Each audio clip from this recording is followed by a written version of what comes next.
जब से भारत में 3 कृषि कानून पास हुए हैं और उसके बाद से जब से दिल्ली के बॉर्डर पर किसानों के संगठन आकर प्रोटेस्ट करने लगे हैं, उसके बाद से किसानों के संगठनों के बीच में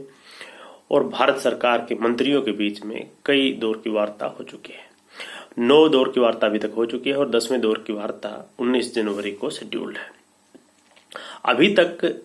जो 9 दौर की वार्ता हुई है उसमें कोई भी डेवलपमेंट नहीं हुआ है और हर बार केवल यही बात कही जाती है कि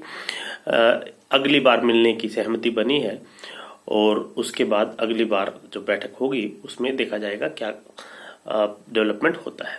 अब इसमें इशू ये आता है हर बार, क्योंकि जो 2 पक्ष है इसमें, एक सरकार है और दूसरा पक्ष किसान संगठन है, तो दोनों अपने अपने जो स्थान है, जो उन्होंने पोजीशन ले रखी है, उसमें कोई भी पक्ष मूव नहीं कर रहा है।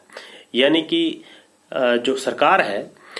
सरकार ने कानून बनाए हैं और सरकार कानून विड्रा या रिपील नहीं करना चाहती है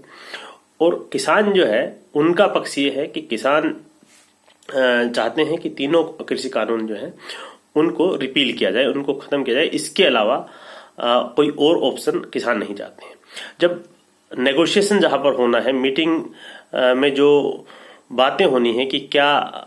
आउटकम आ सकता है, तो उसमें जब दोनों पक्ष अपने पोजीशन से मूव करने के लिए तैयार नहीं है, चाहे कोई भी पक्ष हो, तो उसमें सॉल्यूशन होने की कोई भी संभावना दिखाई भी नहीं देती है। हालांकि क्योंकि अल्टीमेट जो सॉल्यूशन के जो चांसेस होते हैं वो नेगोशिएशन और मीटिंग्स के द्वारा ही होते हैं। हो सकता है कि आज नहीं तो कल सरकार या किसान अपनी अपनी जगह थोड़ा मूव करे और इसका कोई पॉजिटिव सॉल्यूशन निकले। इस सब डेडलॉक को देखते हुए सुप्रीम कोर्ट में दो तरह के पक्ष पहुंचे थे। एक वो पक्ष थे जिन्होंने कृषि कानूनों को चैलेंज किया था, दूसरी तरफ वो पक्ष भी थे जो चाहते थे कि जो सड़कों पर जो प्रोटेस्ट हो रहा है उसको हटाया जाए, क्योंकि उसमें आम सिटीजन का जो है राइट टू लाइफ है और मेनली जो राइट टू मूवमेंट है आर्टिकल 19 में, वो जो है उसमें ब्रीच हो रहा है। तो जो एक तरफ से किसान संगठनों और सरकार के बीच डेडलॉक और दूसरी तरफ सुप्रीम कोर्ट में अलग अलग तरह की पेटिशंस, इन सबको देखते हुए सुप्रीम कोर्ट ने पिछले दिनों एक 4 मेंबर की कमेटी बनाई जो कि सुप्रीम कोर्ट को ये बताएगी कि जो कृषि कानून है इस पर डिफरेंट स्टेक होल्डर, चाहे वो किसान हो, चाहे वो सरकार हो और किसान यूनियन या किसान वो जो इस कानून के समर्थन में है या जो इसके खिलाफ में है, सब अपने अपने बात रखें और वो उसकी जो डिटेल है वो कमेटी सुप्रीम कोर्ट को देगी। इसमें जो 4 लोग रखे गए थे, भूपेंद्र सिंह मान जो भारतीय किसान यूनियन के प्रेसिडेंट हैं, मान ग्रुप के, और अशोक गुलाटी और डॉक्टर प्रमोद कुमार जोशी इकोनॉमिस्ट है, एग्रीकल्चरल इकोनॉमिस्ट, और अनिल गनावत ये शेतकारी संगठन के प्रधान हैं। तो इन चारों में से इन 4 लोगों को जब उस कमेटी जो कॉन्स्टिट्यूट की गई उनमें उनका नाम आया तो सबका एक कहना ये था, एक इन जनरल, कि ये 4 लोग वो लोग हैं जो कि इन नए कृषि कानूनों के समर्थन वाले लोग हैं। इन्होंने पब्लिक प्लेटफॉर्म पे यानी कि मीडिया में या जो भी डिफरेंट प्लेटफॉर्म्स हैं उनमें इनके जो पक्ष हैं वो खुले तौर पर आए हैं कि ये इन्होंने कृषि कानूनों का समर्थन किया है। तो इस बात को देखते हुए भी कृषि संगठनों से संबंधित कुछ लोगों ने सुप्रीम कोर्ट में ये रिप्लाई फाइल किया है कि ये जो कमेटी है इसमें भूपेंद्र सिंह मान तो पहले ही विड्रा कर चुके हैं और बाकी 3 लोगों का भी सुप्रीम कोर्ट नाम निकाल ले, यानी कि ये जो कमेटी कॉन्स्टिट्यूट की गई थी सुप्रीम कोर्ट इसको ही एक तरह से खत्म करे। चूंकि सुप्रीम कोर्ट ने इन तीनों कृषि कानूनों को पहले से ही एक तरह से उन पर स्टे कर दिया है, तो एक कृषि संगठन है जिसने सुप्रीम कोर्ट में जो पिटीशन पेंडिंग है उसमें अपने रिप्लाई में कहा है कि अब इस कमेटी में जो 3 लोग हैं इनके नाम विड्रा कर लिए जाएं, ताकि जो सरकार और किसान संगठनों के बीच में जो डेडलॉक है